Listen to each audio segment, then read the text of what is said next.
What's up guys, Anders here with another Black Desert video. Remember to like and subscribe if you haven't already, and hit that bell icon to get notified when I upload my next video. Now today I have some Sage Succession PvP stuff for you guys. I had a few recordings of learning Sage with some friends, and I've had some viewers asking me to do some PvP related videos for Sage, so I decided to use some of those clips, make it into a video, and share it with you guys so you get an idea of what Sage Succession PvP is like.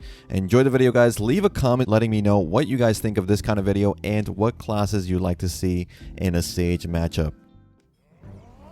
Usually I start casting down F to try and see if I can get it after a dash, and then the flow into Shift LMB is pretty strong. You don't have to do that. If you get the bound from the down F, you can just go into the knockdown WF into Shift LMB. That's what I tend to do anyway. Shift LMB is just a nice skill. It's unprotected though, so you don't really want to be using it unless you already have a CC. And the main way you are fishing for that is usually down F or down E. Atamaja is pretty good at getting the CC. I think I got it there, but I didn't realize I actually got the bound. Unfortunately, one of the bad things about Sage is that most of the CCs you're going to be catching, that's a mistake I made. RMB is the Spear Thorns, I think it's called. It's not really important to use unless you have it maxed out and then it has a movement slow, but I don't. And I'm just, I'm holding RMB a little too long.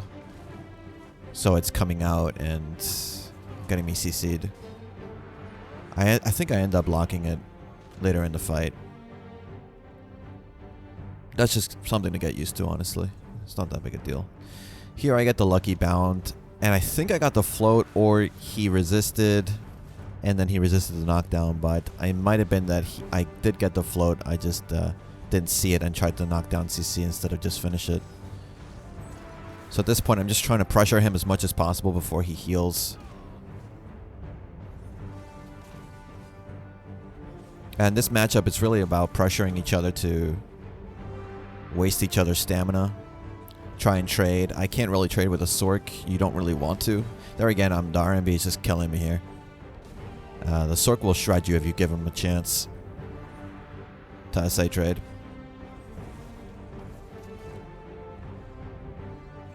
The down RMB kind of bongo skill that I thought was bound on every hit, it's only bound on the first hit, is actually pretty good because the CC is so quick. They can catch people off guard. And here I'm just getting shredded.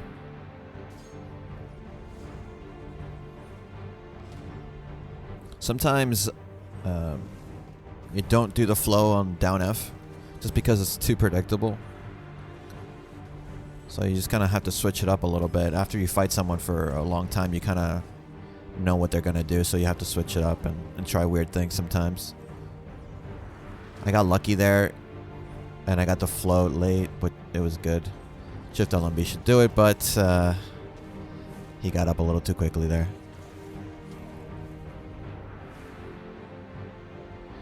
The prep for a duel, it takes a long time, so I don't always do it. But you should just get 10 stacks and Shift LMB for the accuracy buff. But I would only do that if I was maybe fighting for a spot here.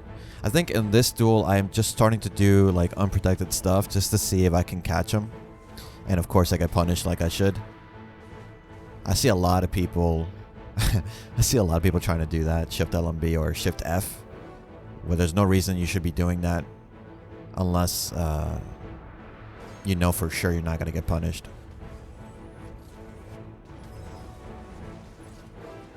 At this point, Atamaja is really not really working well for me. I just kind of throw it out there for some stamina recovery. I got lucky there with the immune, and I get unlucky there. And somehow I escaped.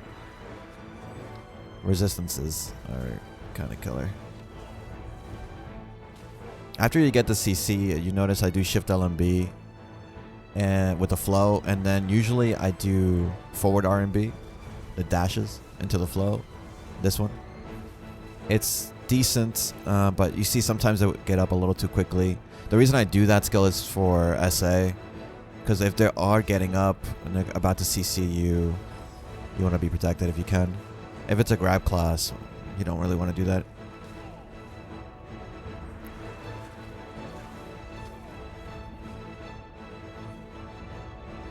Here I pre-buff. If you can, try and use S-Block at the moment, because Q-Block, it does not regenerate stamina. I usually tend to do a WRMB into a person I know that doesn't have grab, just to give him a little bit of a debuff. But again, see, I can't really trade and stand still too long because Sage is not very tanky.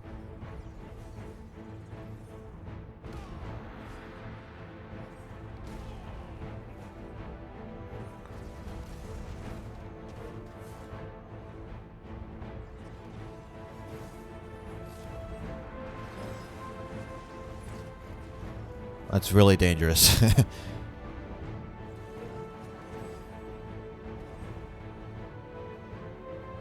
For the most part, this matchup is actually very similar to another Sage versus Sage. Because you're all iframing all over the place. Trying to conserve your stamina if you can. Trade when you can. Right now he has a little upper hand on me, so he's trying to pressure me. Look, my block is almost gone, so stamina's kind of running low, but he should be low on stamina as well. Yeah, there you go. I get the knockdown. And I kind of finish it off. Shift F there just to get my second CC, and that's pretty much it. Hopefully you enjoyed these clips. I kind of showed you my mentality into how I fight with Sage right now. I don't think, you know, it's not the way to fight with Sage because Gloss just came out. Let me know what your thoughts are on Sage right now. What do you think about the class? Is it exciting for you? Are you just going to be waiting for Awakening? We have some teasers that Awakening may be having a grab, so that would help it with some matchups I think it's going to be struggling with. But I do have some other classes like Striker Succession, another Sage, Berserker. So if you want to see those classes, more clips like this, more videos like this, let me know in the comments. And as always, guys, thanks again for watching. Thanks for listening. I'll see you all in the next one. Take care.